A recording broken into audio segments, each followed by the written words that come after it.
পারবো নাকে মুখে হাত দেওয়ার লক্ষ্য করে দেখতে পাই ওসারা দাসী খাসি গো খাসি না গো দাসী ওই দিলেরাম সুন্দরী মনে মনে ভাবতাছে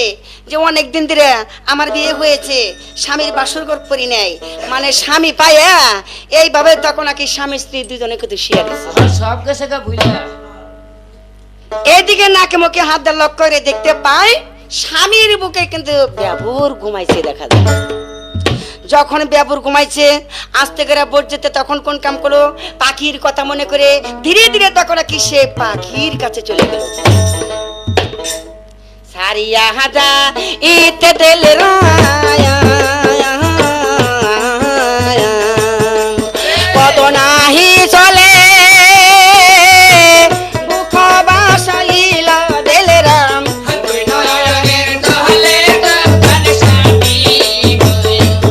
ওরে জুতে কামতে আসে দিল রাম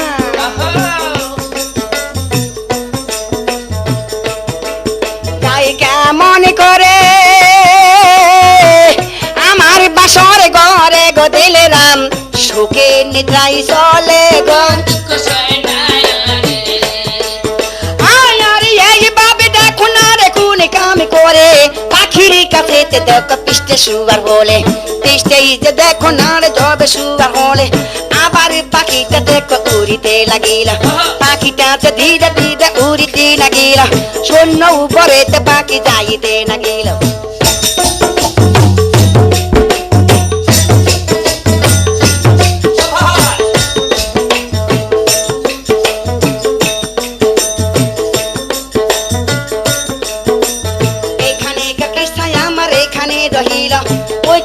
দেখো না রে দর্শন দিল পাখিটা যে দেখো না রে জঙ্গলে চলিল আবার কি চাঁদে আমার সম্মুখে পড়িল দিল রাম সুন্দরী দেখো রাত্রে পোষালো ধীরে ধীরে দেখো না রে দাসী বান্দি ভাই মনে কুকু আজ দেখো ধীরে চলে যায় মানে রাত্রি পোষাইছে তো সকাল বেলায় তখন ওই পঞ্চদাসীরা ভাবতাছে মানে প্রত্যেক দিনই সকাল বেলায় দিলেরাম সুন্দরী ঘুমে থেকে উঠে আর আজকে মানে চতুর্পাশে বাসরের চতুর্পাশে কিন্তু ঝাড়ু দেয় আর ঝাড়ু দিবার যায় দেখে যে বাসর করে দরজা গুছিয়ে দেখা যায়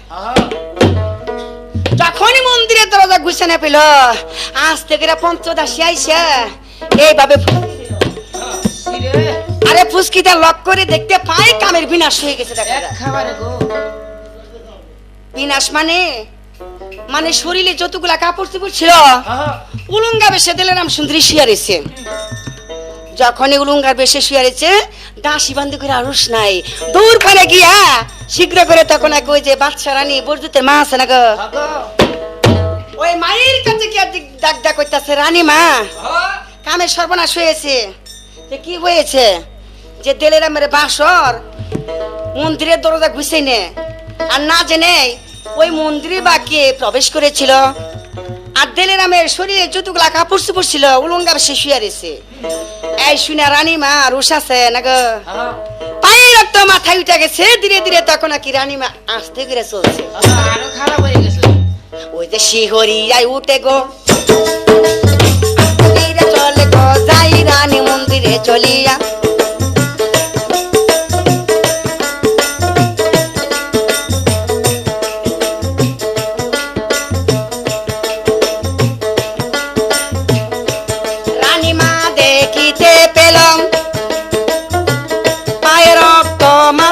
উঠিল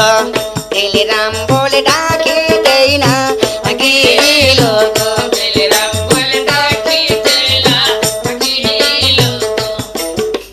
আস্তে করে তখন সেই মন্দিরের দরজার কাছে গিয়া লক্ষ্য করে দেখে যে কামের বিনাশ পঞ্চদাসীরা যে বলছে আসলে সত্য কথা বলছে আরে সতর কথা না আসলেই সত্য কথা কইছে এইভাবে আর ডাক দিব কি মানে ওই যে ছেলেটা বলে গেছে যে মাগো তুমি মেয়ের মতো আমার দিলেরামকে তুমি দেখশন করো কোন দিনের দিন যদি কালে আমার দিলেরামের চরিত্র খারাপ দেখো